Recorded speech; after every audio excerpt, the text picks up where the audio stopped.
আসলে সব অঞ্চলের কিছু খাবারের ঐতিহ্য রয়েছে, এগুলো আমাদের জানা দরকার। তাই আমি চেষ্টা করেছি বগুড়ার ঐতিহ্যবাহী গরুর গোশত দিয়ে আলু ঘাটি করার জন্য। অত্যন্ত জনপ্রিয় এ ঘাটি, চলুন দেখে আসি কিভাবে তৈরি করেছি গরুর গোশত দিয়ে বগুড়ার ঐতিহ্যবাহী আলু ঘাটি। তার জন্য এই লাল আলুটা নিয়েছি। বগুড়ার আলু ঘাটির জন্য এই আলু নেয়। আর এখানে নিয়েছি আমি গরুর মাংস। গরুর মাংস আলু পরিবারের সদস্য অনুযায়ী আমি এখানে নিচ্ছি। আপনারা যখন তৈরি করবেন তখন আপনাদের পরিবারের সদস্য যেরকম সেই পরিমাণে আলু আর গোস্তটা নেবেন। তো যাই হোক, এখন আমি এই আলু সিদ্ধ দেব। সিদ্ধ হওয়ার পর ফিরে আসব। বগুড়ার ঐতিহ্যবাহী আলু ঘাটির বিশেষ একটা মশলা তৈরি করতে হয়, তা আমি আপনাদেরকে দেখিয়ে দিচ্ছি। হয়তো আপনারা জানেন, তারপরেও আমি দেখিয়ে দিচ্ছি। এখানে গুয়ামরি আছে, এখানে জয়িন আছে, এখানে পাঁচফোড়ন আছে, এখানে আমি মরিচটা আগে থেকে ভেজে রেখেছি। বাকি মশলাগুলো 30 সেকেন্ড করে ভেজে গুঁড়া করে নেব। আর এই মশলার সঙ্গে যে রেগুলার মশলা আমরা ব্যবহার করি সেটা দেব। আর একটা মশলা দিতে হয় ধনে গুঁড়া আর জিরা গুঁড়া। আমি রান্নার সময় পরিমাণটা আপনাদেরকে বলে দেব। কড়াই বসে দিয়েছি, কড়াই গরম হয়ে গেছে। আমি পরিমাণ মতো তেল দিচ্ছি। আজকের রান্না আমি সরিষার তেল দিয়ে করছি, এখানে সাদা তেলও ব্যবহার করা যাবে। পরিমাণ মতো তেল দিয়ে দিলাম। তেল গরম হয়ে গেছে, এখন আমি গরম মশলাগুলো দিয়ে দেব। 4টা তেজপাতা দিলাম, 2টো কালো এলাচ দিলাম, 5টা দারচিনি দিলাম, কাপের বেশি পেঁয়াজ কুচি দিলাম।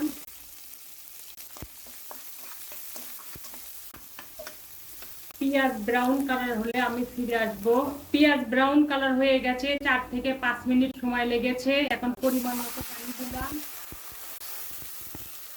আমার আজকের মাংস 1 কেজি, আলু 1 কেজি, সেই পরিমাণে আমি 1 টেবিল চামচের একটু বেশি রসুন বাটা দিলাম, একই মাপে আদা বাটা দিলাম, মাপে জিরা বাটা দিলাম, লবণ স্বাদ অনুযায়ী, হলুদ পরিমাণ মতো, মরিচের গুঁড়োটা আমি একটু পরে দেব। আমি তেল ভেসে উঠলে ফিরে আসবো। 4 থেকে 5 মিনিট আমি মশলা কষিয়ে নিয়েছি। মশলা থেকে একটা গন্ধ বেরিয়ে আসছে, তার মানে আমাদের মশলা কষানো হয়েছে। এ পর্যায়ে আমি গুঁড়া মরিচ দিলাম।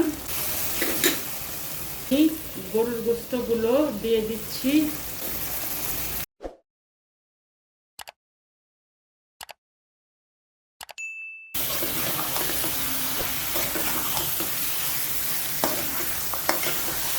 এখন আমি গরুর গোশতর যে পানিটা উঠবে সেই পানি দিয়ে কিছুটা সময় কষিয়ে নেব, সেটা আমি পরে জানিয়ে দেব।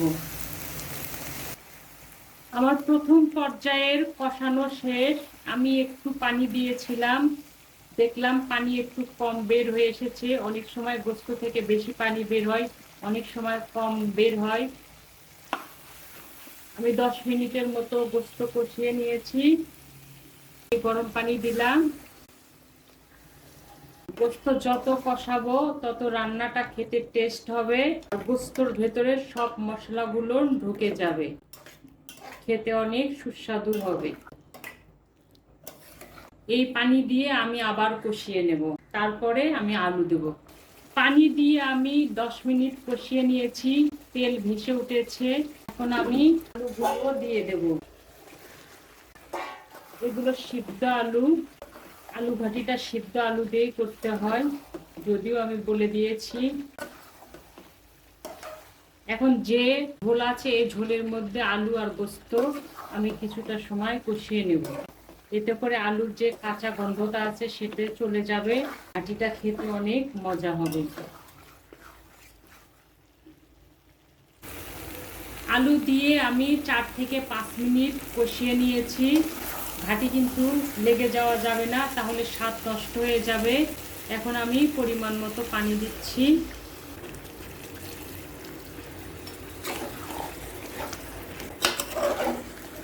এখানে আমি পরিমাণ মতো পানি দিলাম। এখন এই পানি দিয়ে আমি কিছুটা সময় কষিয়ে নেব।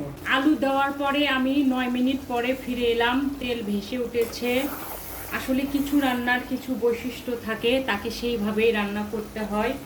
এখানে যেহেতু গোস্ত আলু আছে, এটা সুন্দর করে বা বেশি সময় নিয়ে না কষালে স্বাদ হবে না, টেস্ট হবে না।